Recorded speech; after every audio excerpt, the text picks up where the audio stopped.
back to Livy's Lovelies, your inspirational craft channel. I'm your crafty host, Fam, and today is episode 2 for Grace, a Girl in Her Journal. We are coming from Max Lucado's Flip Calendar Devotional, Grace for the Moment, and today is January 30th, and it's titled, In the Eye of the Storm. He had compassion on them. The Greek word for compassion is, in English terms, splanchnology, and it's the study of the gut. When Matthew writes that Jesus had compassion on the people, he is not saying that Jesus felt casual pity for them. Matthew is saying that Jesus felt their hurt in his gut. He felt the limp of the crippled. He felt the hurt of the diseased. He felt the loneliness of the leper. He felt the embarrassment of the sinful. And once he felt their hurts, he couldn't help but heal their hearts. So, being a girl who follows Christ, and I'd like to think that I seek to have my heart,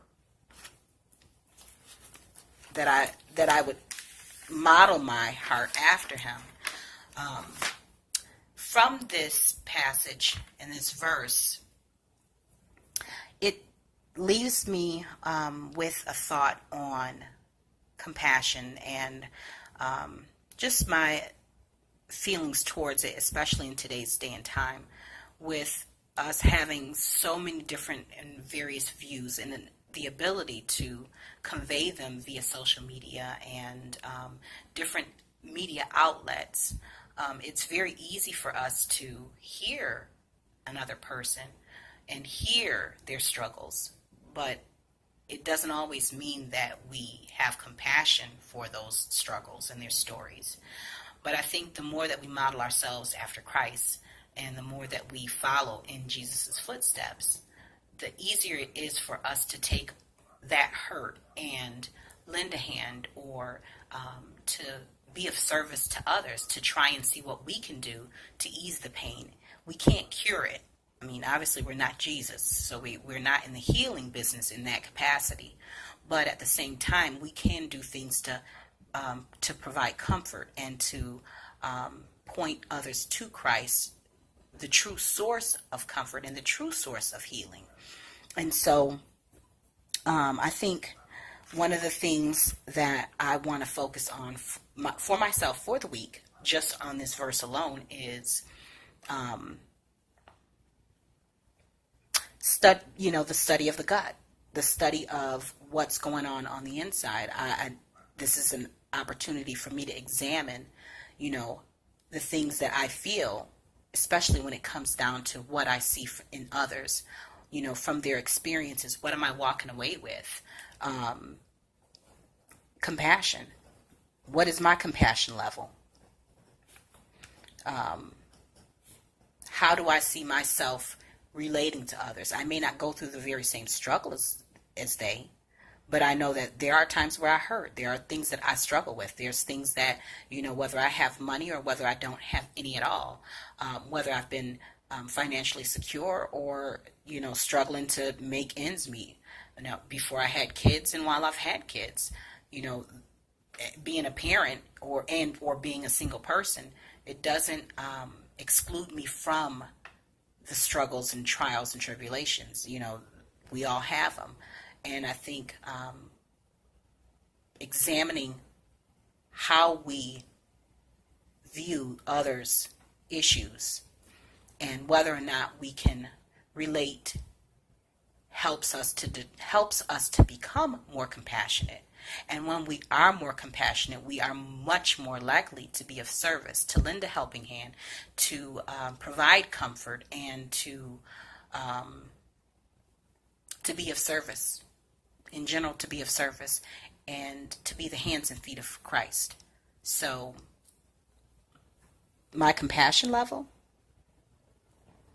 this is something that it needs routine checking.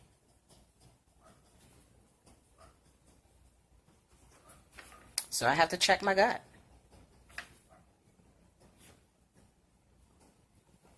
and to ensure that I am.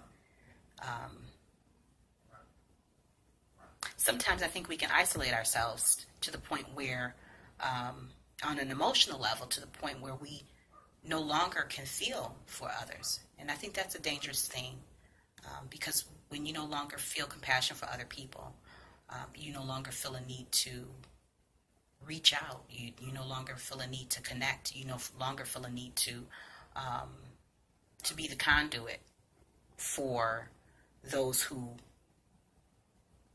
know nothing about Christ. How can we tell a person about this Lord and Savior that we serve if we don't show some form of compassion, if we haven't connected, if we haven't heard their story? So with that being said, I hope that you are still following along on the journey. It's day 2. I do plan on adding to this.